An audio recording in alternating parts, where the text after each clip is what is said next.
श्री स्वामी समर्थ, श्री गुरुदेव दत्त. नमस्कार मित्रांनो, आजचा आपला व्हिडिओ खास श्री गुरुचरित्र पारायण कसे करावे यावर करणार आहोत. तर पारायणाची पद्धत आणि नियम संपूर्ण माहिती आपण या व्हिडिओतून जाणून घेणार आहोत.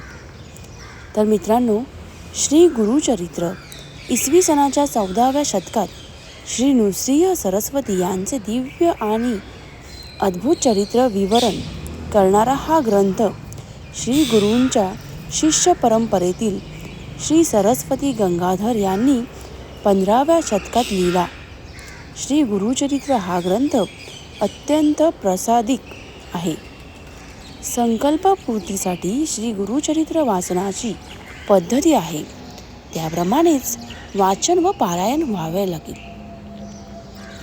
या ग्रंथाला पवित्र वेद समजतात, म्हणून या ग्रंथाचे पारायण कठोर नियमाने करावे. याचे नियम या ग्रंथातच दिलेले आहेत. हा ग्रंथ 7 दिवसाच्या साप्ताहिकात किंवा 3 दिवसातच तुम्ही पूर्ण करायचा असा नियम आहे. तर श्री गुरुचरित्र 7 दिवसात वाचायचे असल्यास दर दिवशी वाचण्यासाठी असलेल्या 53 अध्याय पोथीतील क्रम असा आहे. पहिला, गुरुचरित्र पारायण करताना प्रत्येक दिवशी कोणते अध्याय वाचावे, तर साप्ताह पद्धती आपण जाणून घेऊया. पहिला दिवस, तर पहिल्या दिवशी 1 ते 9 अध्याय वाचायचे. दुसऱ्या दिवशी 10 ते 21 अध्याय करायचे. तिसऱ्या दिवशी 22 ते 29 अध्याय करावे. चौथा दिवस हा 30 ते 35 अध्याय आणि 5वा दिवस 36 ते 38 अध्याय. याप्रमाणे 5 दिवसाचा तुम्ही संकल्प करायचा आहे. तर श्री गुरुचरित्र 3 दिवसातच वाचायचे असेल तर पहिल्या दिवशी 24 पूर्ण करायचे, दुसऱ्या दिवशी 37 पूर्ण करायचे व तिसऱ्या दिवशी 53 पूर्ण असा क्रम ठेवावा. एका दिवसात समग्र श्री गुरुचरित्र वाचणारे ही साधक आहेत. पोथी वाचताना गुरुवारी मृत संजीवनाचे अध्याय वाचू नये. काही जागी 3 दिवसाचे पारायण करण्याचा असा क्रम देखील सांगितला गेला आहे. पहिला दिवस अध्याय 1 ते 18, दुसरा दिवस अध्याय 19 ते 36 व तिसरा दिवस अध्याय 37 ते 53. तर मित्रांनो, गुरुचरित्र पारायणाची सुरुवात कोणत्या दिवशी करावी, तर पारायणाची सुरुवात कोणत्याही दिवशी तुम्ही करू शकता, पण शनिवार, गुरुवार किंवा पुष्प नक्षत्र असल्यास शुभ मानले जाते. साधारणपणे श्री गुरुचरित्र वाचनाचा प्रारंभ शनिवारी करून शुक्रवारी समाप्ती करावी, कारण शुक्रवार हा श्रीपाद श्री वल्लभ यांचा निजानंदगमनाचा दिवस असतो. अन्यथा भक्तिभावाने केव्हाही वाचले तरी हरकत नसते. मुहूर्तवार बघण्याची गरज नसते. मात्र पोथी वाचताना सोवळे जरूर पाळावेत. अंतःकरण असता पवित्र, सदाकाळ वाचावे गुरुचरित्र. अंतर्बाह्य शुचिभूतता राखून या ग्रंथाचे वाचन करावे. वैविध्यपूर्ण अशा संकल्पनेपूर्तीसाठी गुरुचरित्र सप्ताह वाचनाचे अनुष्ठान निश्चित फलदायी ठरते, असा अनेक वाचकांचा किंवा साधकांचा अनुभव आहे. या दृष्टीने अनुष्ठानाच्या काळात पाळावयाचे सामान्य संकेत वा नियम पुढीलप्रमाणे आहेत.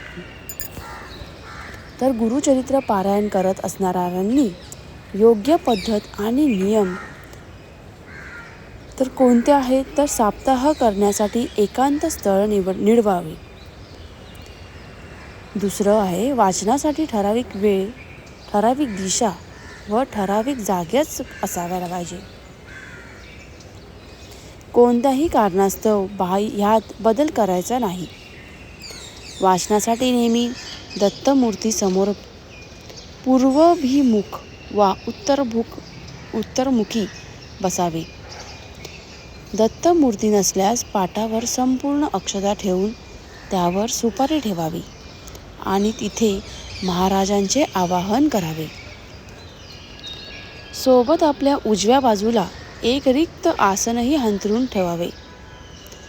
सप्ताह वाचण्यापूर्वी विविध युक्त संकल्प सोडावा.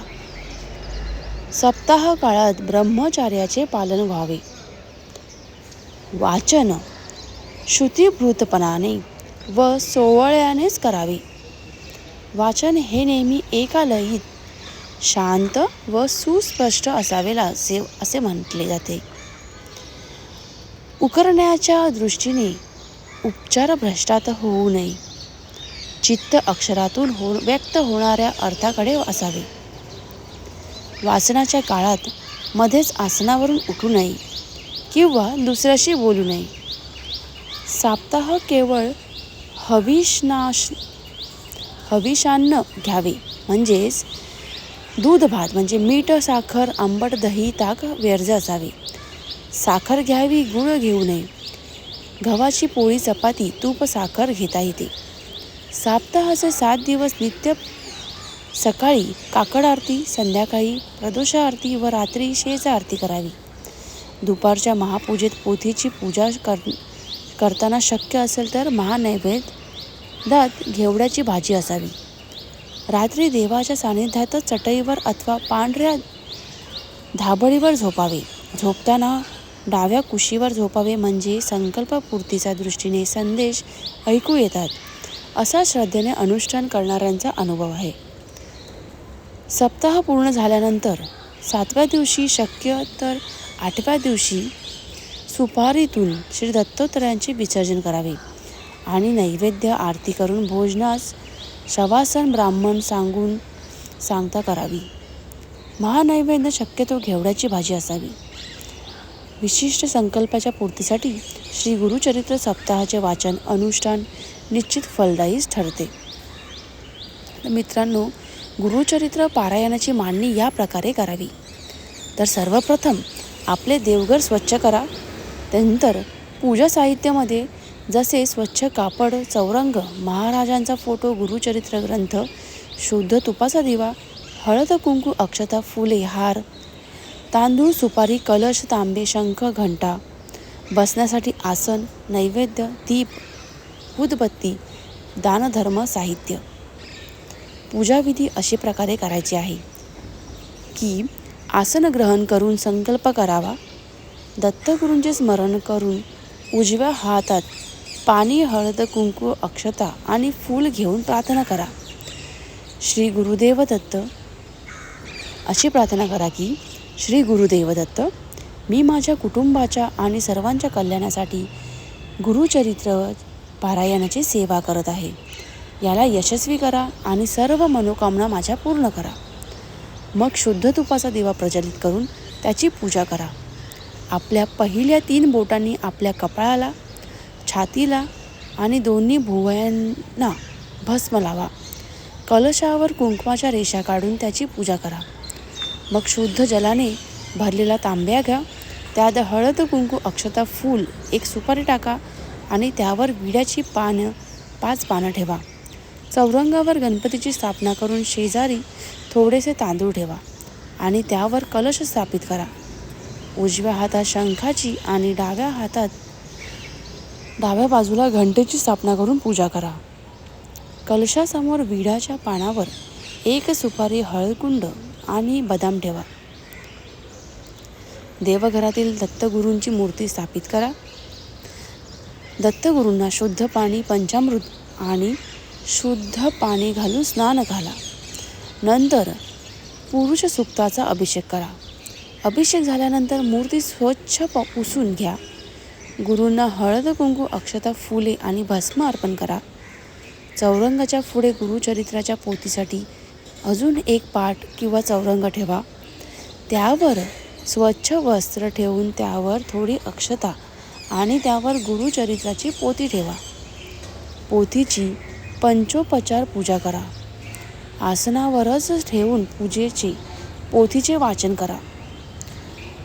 तर पोथी वाचताना अखंड दिवा प्रज्वलित करा आणि ससस उदबत्तीचा सुवास दरवळू द्या.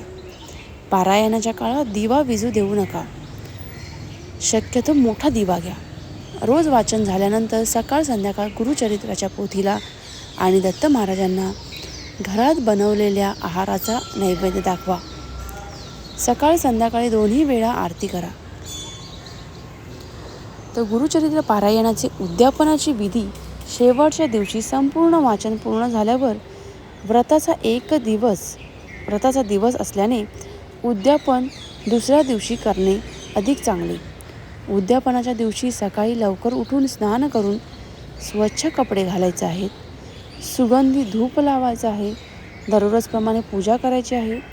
दत्त महाराजांना आवडणाऱ्या घेवड्याची शेंग्याची भाजी नैवेद्यामध्ये समाविष्ट करा.